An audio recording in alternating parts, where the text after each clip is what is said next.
नए शहर में पहुंचती है। वहां एक अनुभवी लेकिन टूट चुका डिटेक्टिव है, हैरी, तलाकशुदा, शराब और सिगरेट का आदी। उसका बेटा उसकी पूर्व पत्नी एंजल के साथ रहता है, जिसने दूसरी शादी कर ली है। हैरी अपने काम में माहिर है, लेकिन निजी जीवन बिखरा हुआ है। उसी शहर में एक महिला, रैचल, एक रात घर लौटते समय देखती है कि एक लाल कार उसका पीछा कर रही है। वह घबरा जाती है, लेकिन कार आगे निकल जाती है। रात को उसके घर के बाहर एक स्नोमैन दिखाई देता है और वही लाल कार पेड़ के नीचे खड़ी होती है। ये कोई संयोग नहीं है। अगली सुबह रैचेल गायब मिलती है। हैरी को केस मिलता है। उसके साथ एक नई अधिकारी है, कैथरीन। धीरे धीरे पता चलता है कि ये पहली हत्या नहीं है। 9 साल पहले लैला नाम की महिला की हत्या हुई थी। उसका शरीर बर्फ में कटा फटा मिला था। उसके बाद भी 3 और औरतों की इसी तरह हत्या हुई। हर बार एक स्नोमैन मिला। जांच के दौरान कनेक्शन सामने आते हैं। डॉक्टर रीडर, एक लोकल बिजनेसमैन आरवे और लैला का पति फ्रेडरिक। फ्रेडरिक बताता है कि पहले इस केस पर राफ्ट नाम का डिटेक्टिव काम कर रहा था, जिसकी लाश बाद में उसकी गैराज में मिली। केस को आत्महत्या कहकर बंद कर दिया गया था, लेकिन फ्रेडरिक को यकीन है कि वो आत्महत्या नहीं थी। हैरी को पता चलता है कि राफ्ट की एक बेटी थी, कैथरीन। यानी कैथरीन सिर्फ ड्यूटी नहीं कर रही, वह अपने पिता के कातिल को ढूंढ रही है। इसी बीच एक और लड़की सिंधिया गायब होती है। उसकी जुड़वा बहन शिकायत दर्ज कराती है। बाद में सिंधिया का कटा हुआ सिर एक स्नोमैन पर लगा मिलता है। ये साफ संकेत है, कातिल खेल खेल रहा है। सबूत डॉक्टर ईडर की ओर इशारा करते हैं।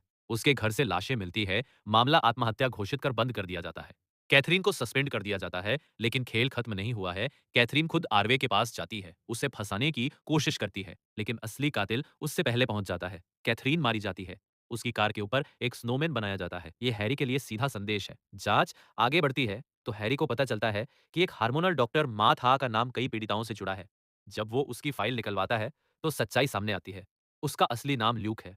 वही ल्यूक, वही बच्चा जिसने अपनी माँ को अपनी आंखों के सामने मरते देखा था। हैरी समझ जाता है ये सब उसी का खेल है। ल्यूक उन महिलाओं को निशाना बना रहा है जो अपने काम को बच्चों से ज्यादा महत्व देती थी। वह उन्हें उसी तरह सजा दे रहा है जैसे उसके पिता ने उसकी माँ को दी थी। सवाल, सजा और अपमान का खेल। हैरी उसके पुराने घर पहुंचता है। अंदर एंजल और उसका बेटा बंधक बने हैं। ल्यूक चाकू एंजल के गले पर रखे खड़ा है। वो वही खेल दोहराता है। सवाल पूछता है, अगर जवाब पसंद नहीं आया तो मौत। हैरी उससे पूछता है, तुम ये सब क्यों कर रहे हो? ल्यूक अपनी कहानी खोलता है। कहता है, मैंने कभी माँ बाप का प्यार नहीं पाया।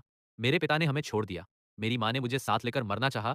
मैं बच गया, लेकिन अंदर से मर गया। जिन औरतों ने अपने बच्चों को नजरअंदाज किया, मैंने उन्हें सजा दी। वो खुद को न्याय करने वाला मानता है, लेकिन सच ये है, वह टूटा हुआ बच्चा है जो अपने अतीत से बाहर नहीं आ पाया। आखिरकार हैरी सही समय देखकर उसे भटका देता है, एक झटके में हमला करता है, संघर्ष होता है और ल्यूक का खेल खत्म होता है। कहानी यहाँ खत्म नहीं होती, क्योंकि सवाल अब भी वही है, कातिल कौन था?